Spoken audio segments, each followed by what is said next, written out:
우리는 지난주 다락방에 모인 이들이 오직 기도에 힘쓰는 그런 모습을 보았습니다. 오늘은 그렇게 기도 가운데 일어난 한 가지 아주 중요한 사건을 기록하고 있습니다.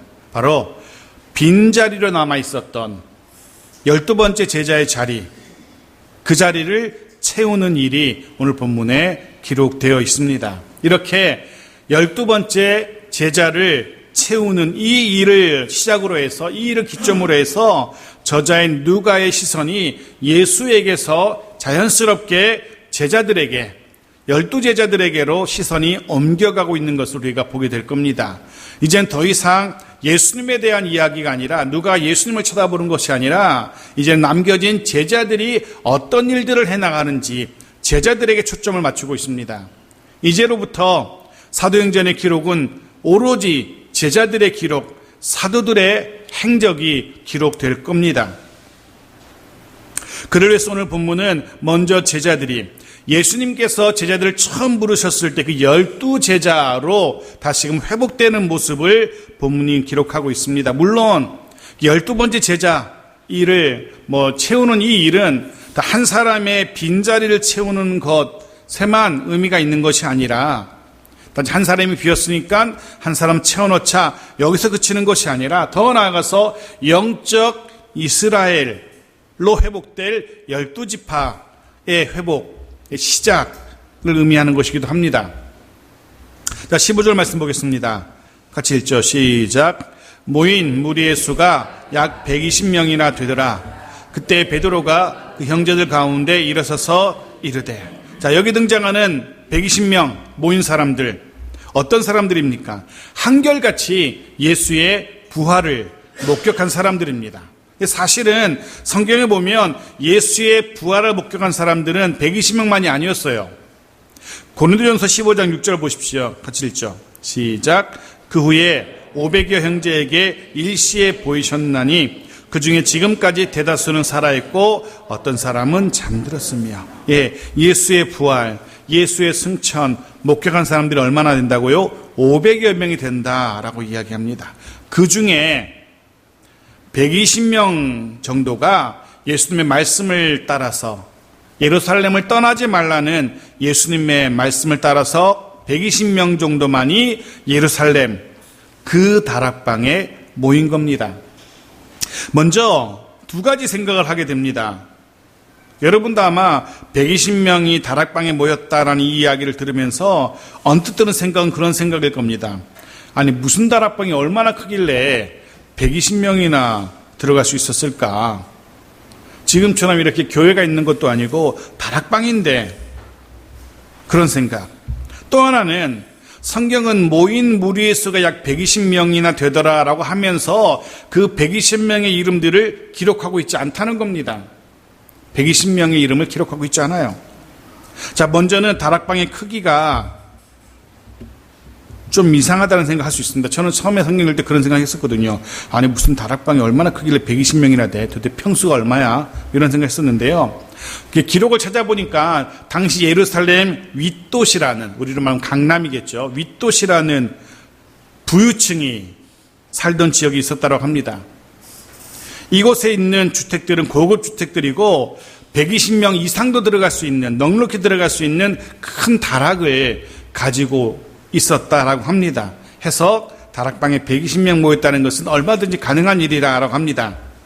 그건 그렇지고, 두 번째가 이제 궁금한데, 정말 저도 궁금하고 있었는데요. 왜 이 사람들의 이름이 기록되지 않았을까라는 거죠. 120명의 이름이 중요하지 않아서가 아닐 겁니다. 이들이 그렇고 그런 별 볼 일 없는 사람들이니까 이름을 알 필요도 없어서 기록하지 않은 게 아닙니다. 왜냐하면 이들은 이후에 초대교회가 이들을 통해서 시작되고 이들을 통해서 초대교회가 자라나거든요. 엄청나게 중요한 사람들입니다. 이들이 교회의 사역을 감당하게 됩니다. 바로 이 사람들 120명을 통해서 하나님의 나라가 확장되게 됩니다. 엄청나게 중요한 사람들이에요. 이들이 없었더라면 예루살렘 초대교회는 시작도 못했을 거예요. 엄청나게 중요한 사람들입니다. 저 같으면 교회를 이렇게 예루살렘 교회처럼 건축하게 되면 벽면에다 타일에다가 한 사람 한 사람 이름을 다 새겨놓을 정도로 그럴 마음이 들 정도로 굉장히 고맙고 감사하고 소중한 이름들입니다. 그런데 성경은 이들의 이름을 전혀 기록하고 있지 않아요. 이유는 정확하게 모릅니다. 하지만 분명히 알 수 있는 사실은 이들의 이름은 세상에서는 안 알려졌지만 사람들은 모르고 있지만 하나님 나라에서 하나님은 분명히 이들의 이름을 다 기억하고 계실 거라는 겁니다. 마태복음 25장 21절 보십시오. 같이 읽죠. 시작. 그 주인이 이르되 잘하였도다 착하고 충성된 종아 내가 적은 일에 충성하였음에 내가 많은 것을 내게 맡기리니 내 주인의 즐거움에 참여할지어다 하고 주님이 칭찬하고 계십니다. 다락방에 모였던 120명 한 사람 한 사람 그 모두가 하나님 나라에서 이와 같은 주님의 칭찬을 듣게 될 겁니다. 들었을 겁니다. 그리고 바라기는 여기 계시는 우리 모두, 여기 있는 우리 모두도 그렇게 그날에 주님의 칭찬을 듣게 되기를 간절히 소원합니다.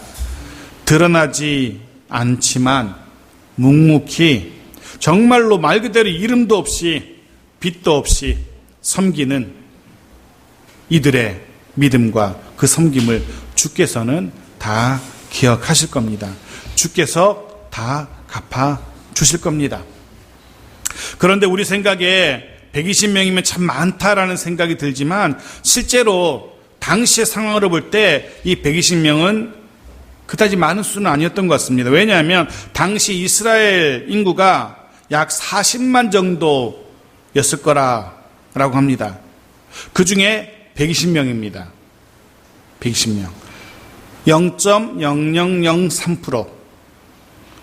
성경이 기록하는 겨자씨보다도 작다라고 할 수 있는 존재들입니다.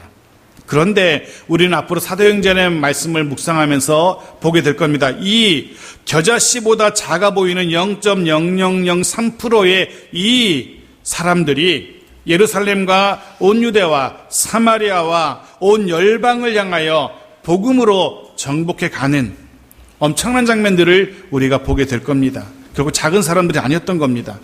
이들은 전 세계의 운명, 하나님 나라의 운명, 성패를 손에 쥔 자들이었습니다. 이들의 어깨에 하나님 나라 운동의 성패가 달려 있었던 겁니다. 결코 작거나 보잘것없는 자들이 아니었다는 겁니다.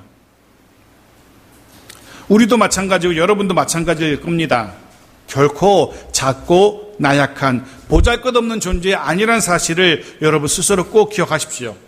여러분에게 나에게 하나님 나라의 운명이 걸려 있다는 사실, 여러분에게 여러분의 가정에 여러분에게 여러분의 일터에 내일이 걸려 있는 겁니다. 바라기는 우리의 삶 속에도 이와 같은 일들이 있길 바랍니다. 우리의 작은 믿음이, 우리의 작은 섬김이 우리의 가정을 변화시키고 우리 일터를 변화시키게 되길 바랍니다. 우리의 작은 믿음이, 작은 섬김이 우리와 만나는 그 모든 사람들을 변화시키는 놀라운 일들이 일어나길 바랍니다. 주의 이름으로 축복합니다. 여러분 기억하십시오. 여러분 가정의 미래가, 여러분 일터의 미래가, 또 우리 교회의 미래가, 나아가 이 나라, 이 민족의 미래가 바로 우리들 믿음의 사람들에게 달려있다는 사실 기억하시기 바랍니다. 우리가 우리 교회를 책임져야 되고, 여러분 한 사람이 여러분의 가정을 책임져야 되고, 교회를 책임져야 되고, 이 나라 이 민족을 책임져야 돼요. 안타깝게도 근래는 교회가 세상을 책임지고 염려하는 것이 아니라 세상이 교회를 염려하고 걱정해주는 세대가 되어버려서 참 안타깝습니다. 뉴스에서 그런 뉴스도 나오더라고요. 어떤 뉴스의 앵커가 그렇게 얘기하더라고요. 예수님 잘 믿으세요라고 그렇게 믿는 자들을 향해서 그렇게 얘기하더라고요. 참 부끄러운 일이에요. 세상 사람들이 우리를 향해서 그들은 믿지 않는 예수를 우리한테 그렇게 말해요. 예수 믿을 거면 잘 믿으시라고 그렇게 권하는 세상입니다. 하지만 분명한 사실은 우리에게 세상의 미래가, 하나님 나라의 내일이 달려있다는 사실 꼭 기억하십시오. 그렇게 120명이 모여서 기도하던 그때에 베드로가 불현일었습니다. 베드로가 누굽니까? 예수님의 수제자이고 한때는 예수를 부인했었지만 주님의 사랑으로 회복된 이후에 교회의 머리 수장 역할을 하게 되죠. 그가 이야기를 시작합니다. 자, 16절입니다. 같이 읽죠. 시작. 형제들아, 성령이 다윗의 입을 통하여 예수 잡는 자들의 길잡이가 된 유다를 가리켜 미리 말씀하신 성경이 응하였으니 마땅하도다. 여기 예수 잡는 자들의 길잡이라고 얘기해요. 누구를 말합니까? 유다, 가룟 유다를 말해요. 가룟 유다. 그를 그렇게 표현해요. 예수 잡는 자들의 길잡이가 되었다. 예수 잡는 일에 예수를 잡는 자들의 길잡이가 되었다라고 그렇게 가룟 유다를 표현하고 있어요. 그런 생각을 해봅니다. 나는 누구의 길잡이인가? 나는 무엇을 위한 길잡이인가? 여러분은 어떻습니까? 여러분은 누구의 길잡이인지, 무엇을 위해서 길잡이 역할을 하시는지. 바라기는 주님을 위한, 사람들을 주께로 이끌기 위한, 사랑하는 가족들, 친구들을 주께로 이끌기 위한 그런 좋은 선한 길잡이들이 다 되어지기를 간절히 소원합니다. 예수 잡는 일의 길잡이가 아니라 예수께로 인도하는 그런 길잡이가 되길 바랍니다. 베드로는 그런 예수 잡는 일의 길잡이가 되었던 유다의 죽음을 이렇게 표현하고 있어요. 성경의 예언의 성취라고, 성경이 응했다라고 그렇게 얘기하고 있습니다. 시편 41편 9절 보십시오. 같이 읽죠. 시편 41편 9절 시작. 내가 신뢰하여 내 떡을 나눠 먹던 나의 가까운 친구도 나를 대적하여 그의 발꿈치를 들었나이다. 이 성경이 가룟 유다에게서 성취되었다라고, 응했다라고 그렇게 표현하고 있는 거예요. 배신자, 가까운 친구가 배신하는 모습을 시편은 이야기해요. 가룟 유다가 그렇게 가까운 예수를 배신한 자로 규정하고 있는 거예요.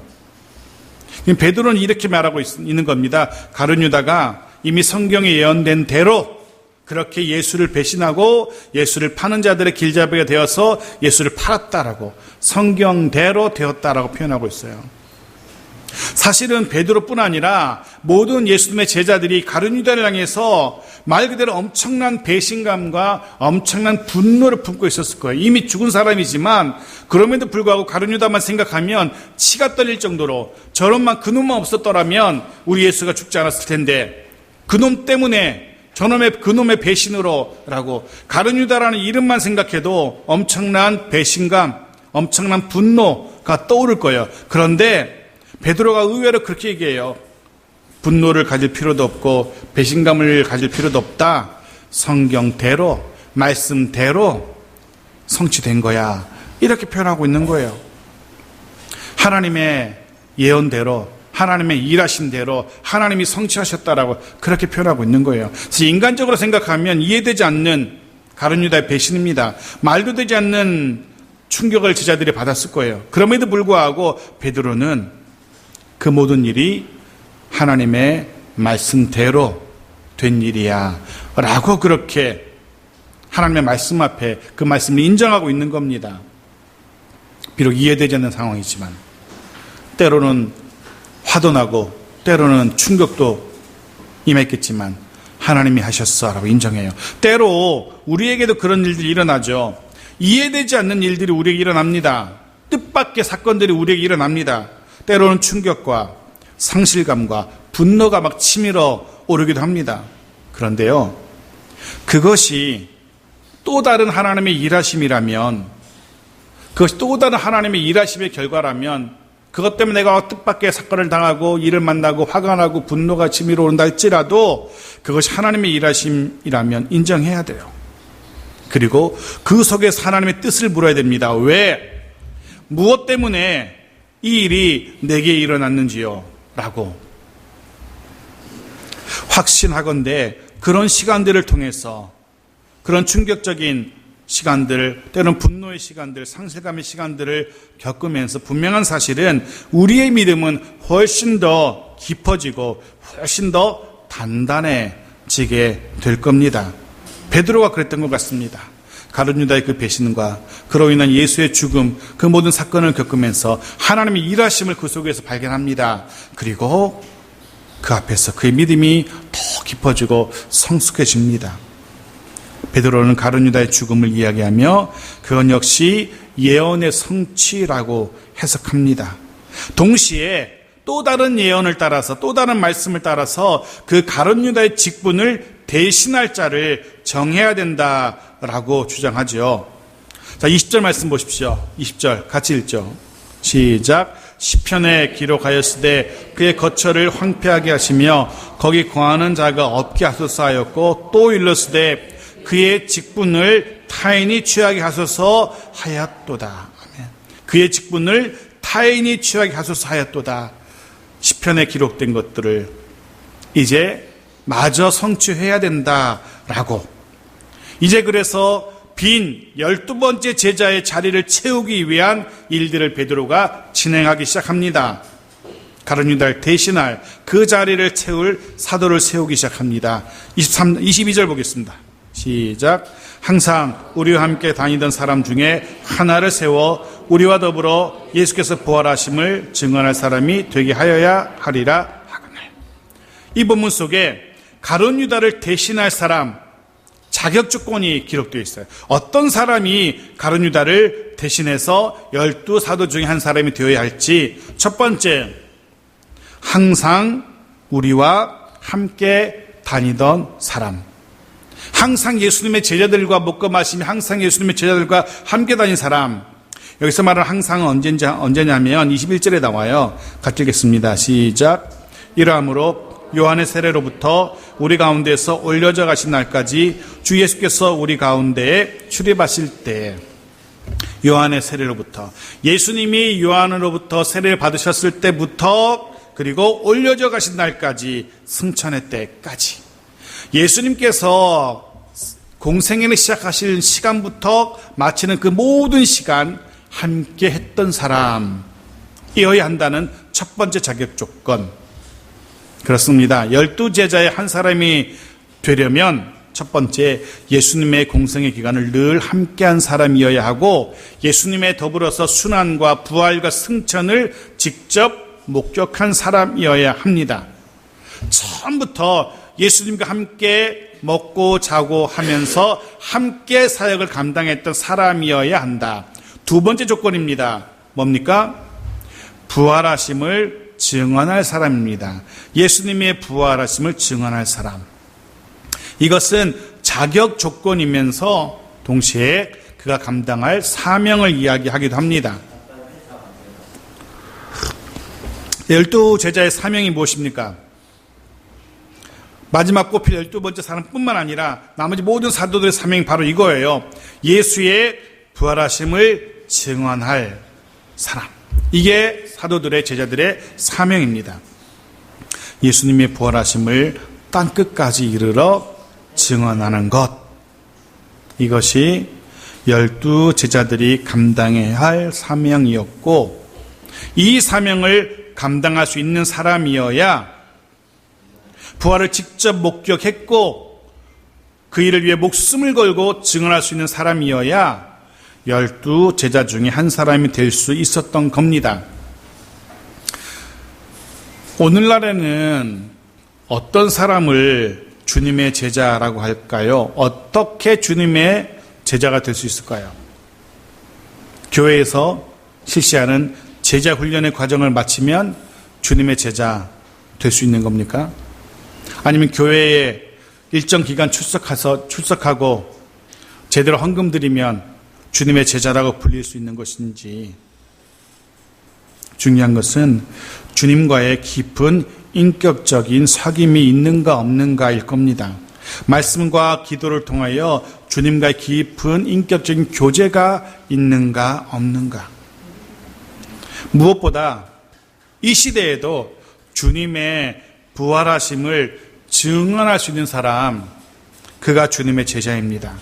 아무리 제자 훈련의 과정을 몇 년의 과정을 마쳤다 할지라도 주님의 부활하심에 대한 간증을 증언할 수 없다면 그는 주님의 제자가 될 수 없는 겁니다. 단 하루를 교회 다녔다 할지라도 그 입술을 통하여 그의 삶을 통하여 주님의 부활하심을 증언할 수 있다면 그는 주님의 제자일 겁니다. 바라기는 여기 있는 우리 모두가 다 그렇게 주님의 부활하심을 증언할 수 있는 이 시대에 주님의 참된 제자들이 되어지기를 간절히 소원합니다. 이 사명은 또한 교회의 사명이기도 합니다. 주님의 부활을 증언하는 것. 교회가 존재하는 이유가 무엇입니까? 이 땅에 교회가 존재하는 이유는 땅 끝까지 이르러 주님이 부활하셨음을 증거하고 그 주님이 다시 오신다는 사실을 선포하기 위해서 교회가 존재하는 겁니다. 이 땅의 모든 교회들이 이 사명을 온전히 감당할 수 있어야만 합니다. 또한 우리 창성의 공동체도 이 사명을 잘 감당할 수 있기를 간절히 소원합니다. 기억하십시오. 우리가 전할 것, 우리가 증언할 것, 그것은 예수 그리스도의 부활하심의 소식입니다. 내 경험을 전하는 거 아닙니다. 내 지식 전하는 거 아닙니다. 내 형통의 이야기들을 자랑하는 것도 아닙니다.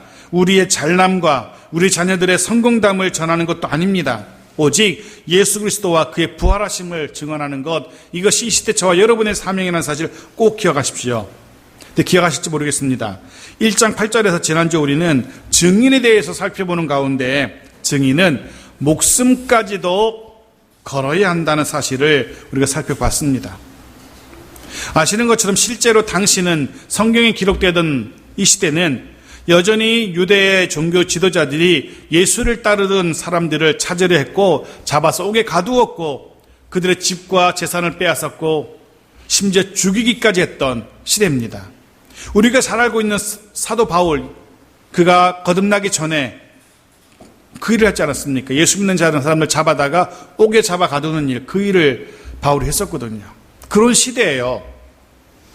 그런 시대에 단지 뒤에서 쫄랑쫄랑 따라하는 제자가 아니라 맨 앞열에 서서 선두의 12제자 중에 한 사람이 되어서 예수의 사명을 감당한다는 것, 12제자 중에 한 사람이 된다는 것, 이건 말 그대로 목숨을 걸어야 하는 일이었습니다. 지금은 너도 나도 교회에서 중요한 중직이 되려고 하지만 이 시대에는 너도 나도 안 하려고 하던 시대였을 겁니다. 앞장서면 그만큼 유대 지도자들의 표적이 될 것이고 손쉽게 잡힐 것이고 모든 것을 잃을 수밖에 없는 시대였기 때문에 만약 지금 이 시대에 이런 상황에서 교회 지도자가 되어야 된다라고 한다면 누가 예를 들면 목사가 된다, 목사로 안수를 받는 한 교회 담임 목사가 된다 그러면 자칫 잘못하면 하루아침에 목이 날아갈 수도 있다. 진짜로 목이 날아갈 수도 있다. 죽을 수도 있다. 이런 자리가 담임 목사의 자리라면 큰 교회면 큰 교회일수록 죽음의 위험성이 크다 이러면 누가 큰 교회 가려고 그러겠어요. 교인이 10%면 10명밖에 없으면 죽을 확률 10%, 교인이 100명이면 죽을 확률 100% 이런다면 아무도 큰 교회 담임 목사 하려고 하지 않을 거예요.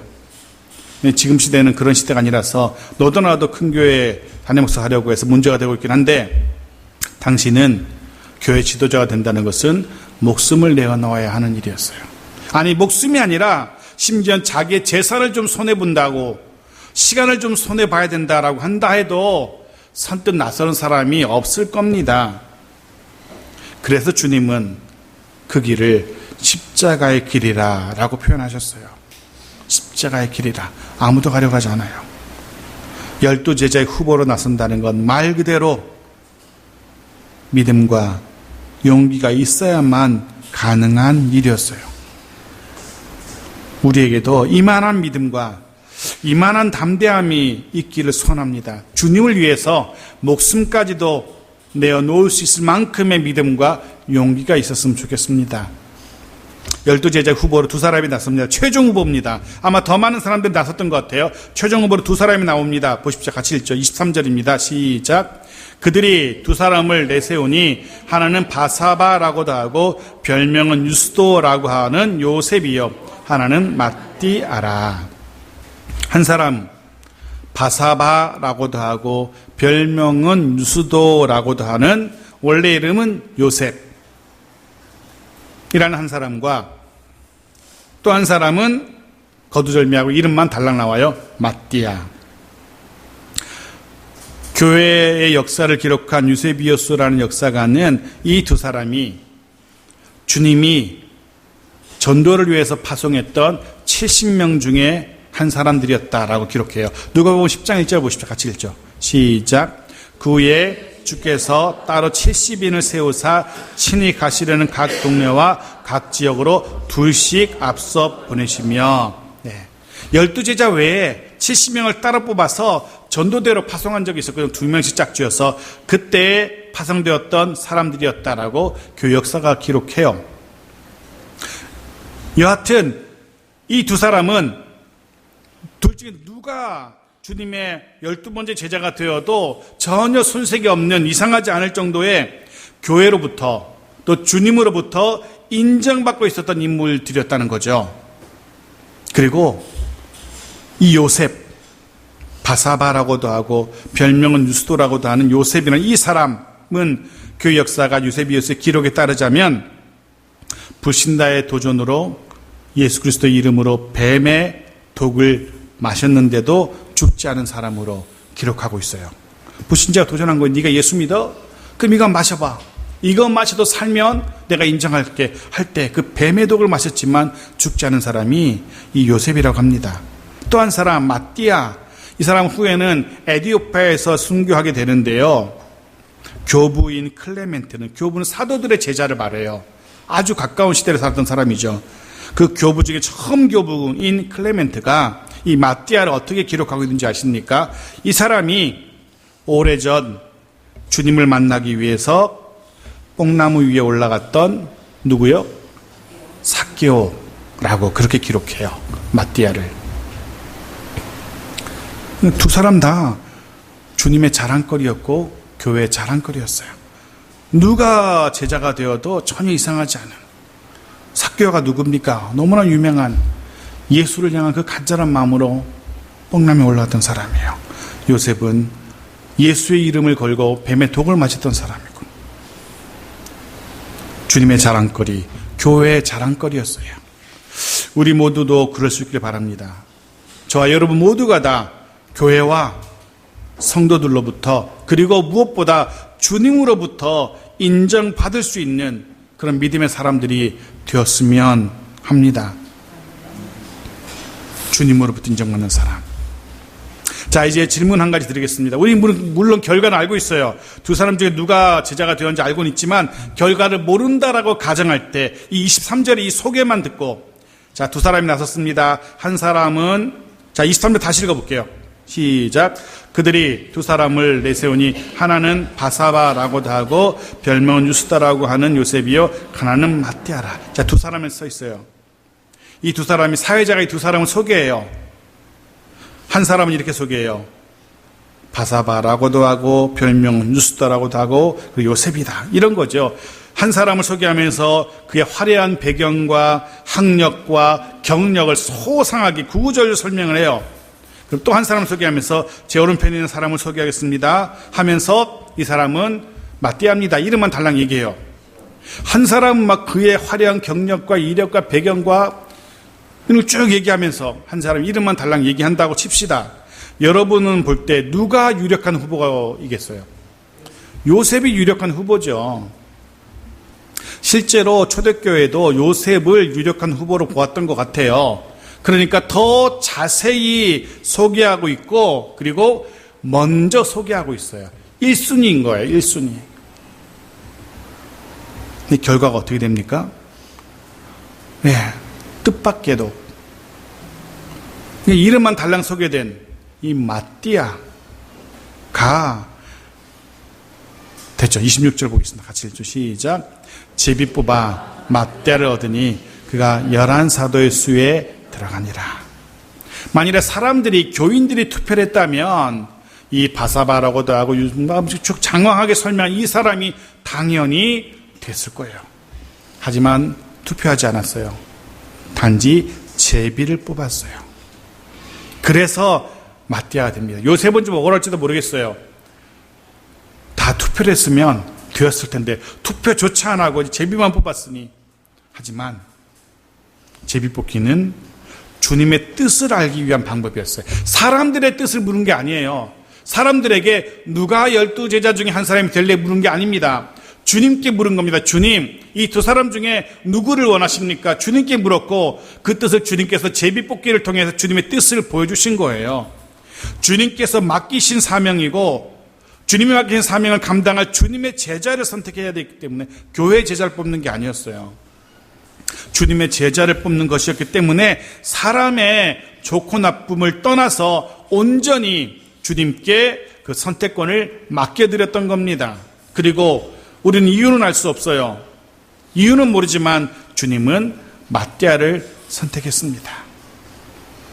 그가 교부 클레멘트의 말대로 정말 삭개오였다면 그 외모도 볼품이 없었을 겁니다.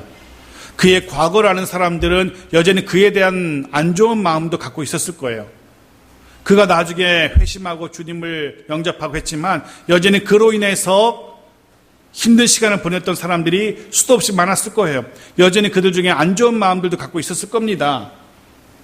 그런데도 주님은 그를 선택했습니다. 이유는 모릅니다. 주님께서 그를 택하셨어요. 그리고 그 방법으로 제비뽑기라는 방법을 택하신 거죠. 물론 지금 이 시대에도 제비뽑기가 주님의 뜻을 알 수 있는 방법이라고 생각하면은 안 됩니다.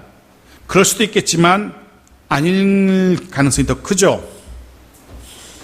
제비뽑기라는 이 방법은 주님의 뜻을 알기 위한 제비뽑기라는 이 방법은 주의 영이신 성령이 임하기 전에 있었던 일입니다. 실제로 성령이 각 사람에게 임하고 나서는 그 뒤로는 더 이상 사람을 선택할 때 제비를 뽑지 않습니다. 그 뒤로는 어떻게 하죠? 뭘 하죠? 기도하는 거죠. 기도를 통해서 주의 영이신 성령의 뜻을 묻는 거죠. 더 이상 제비를 뽑을 필요가 없어요. 왜? 각 사람마다 주의 영이신 성령이 임하 계시기 때문에 그 성령의 인도하심을 받으면 되는 것이지, 그 성령의 말하심을, 말씀하심을 귀 기울이면 되는 거지, 제비를 뽑을 이유가 없는 겁니다. 한때 우리 교단도 제비를 뽑아서 사람을 택한 적이 있었어요. 그거는 주의 뜻을 물으려고 하기보다는 하도 결과에 승복하지 않고 하도 말이 많으니까 부정선거다, 표를 다시 검표해라, 표를 돈으로 샀다, 이렇게 하도 말이 많으니까 그거 원천 봉쇄하려고 제비 뽑은 거예요. 그러면 제비 뽑으면 돈을 쓸 이유가 없잖아요. 돈 100억을 써봤자 제비 뽑아서 안 되면 그만이니까 돈 선거를 없애려고 제비를 뽑았던 거예요. 주님의 뜻을 알기 위한 방법은 아니었어요. 주의 성령이 임한 사람들이기 때문에 주님의 마음으로, 주님의 눈으로 모든 상황을 판단하고 선택하면 돼요. 주님의 인도하심에 순종하면 돼요. 제비 뽑기가 좋다고 매일의 삶 속에서 아침에 일어날 때마다 제비 뽑아서 동으로 갈까요? 서로 갈까요? 오늘 이 계약을 할까요? 말까? 제비 뽑아서 하는 것 그냥 미신적인 겁니다. 이제는 우리는 하나님의 성령이, 주의 성령이 임한 사람들이니까 고요한 가운데 묵상하며, 주의 말씀 묵상하며 주님의 뜻을 들으면 되는 거예요. 자, 이제 말씀을 마무리합니다. 마무리하기 전에 한 가지만 더 살펴보기를 원합니다. 25절입니다. 같이 읽죠. 시작. 봉사와 및 사도의 직무를 대신할 자인지를 보이시옵소서. 유다는 이 직무를 버리고 제 것으로 갔나이다 하고, 여기에 가룟 유다의 빈자리를 채워야 하는 이유가 나와요. 뭐냐면 유다는 이 직무를 버리고 갔다라고. 아직까지 이 일이 남았다는 거예요. 가룟 유다가 감당해야 했을 직무, 사명이 아직 끝나지 않았다는 겁니다. 그래서 그 남겨진 그 일을 누군가가 해야 되는 거예요. 가룟 유다가 지금 뭔 일을 열심히 하다가 그냥 가버렸어요. 일이 아직 안 끝났어요. 그럼 어떻게 해야 돼요? 누군가 이 일을 대신 해야 되는 겁니다. 가룟 유다가 죽었기 때문에 사람을 뽑는 게 아니에요. 그 일이 남았기 때문에. 사람이 중요한 게 아니라 주님이 맡기셨던 그 일이 중요하기 때문에 사람을 채우는 겁니다. 한 사람이 죽었기 때문에 마치 이가 하나 빠진 것처럼 보기 싫어서 빈자리에 채워넣는 게 아니라는 거죠. 해서 나중에 사도행전 12장에 보면 사도 중에 한 사람이 야고보가 또 죽어요. 순교를 당하게 되죠. 그런데 야고보가 죽어서 생긴 그 빈자리는 채우지 않습니다. 왜요? 야고보는 자기 일을 다 끝냈기 때문에 더 이상 야고보의 자리에서 더 이상 더 해야 되는 일이 없었던 겁니다. 야고보는 자신의 사명을 순교를 통해서 다 끝마친 사람이었어요. 그가 감당할 일, 그의 몫으로 남겨진 사명이 없었기 때문에 그 자리를 채우지 않는 겁니다. 무엇을 우리에게 보여줍니까? 저와 여러분의 삶이 그런 삶이기를 바랍니다. 죽기까지 사명을 잘 감당하고 마지막 숨을 거둘 때에는 그렇게 스스로 고백할 수 있기를, 주께서 내게 맡기신 사명 최선을 다해서 다 감당했노라 라고 고백할 수 있는, 더 이상 우리의 사명 남겨두지 않을 수 있는 그런 우리 모두와 우리 교회가 되어지기를, 그런 복된 삶이 되어지기를 주의 이름으로 축원합니다. 아멘.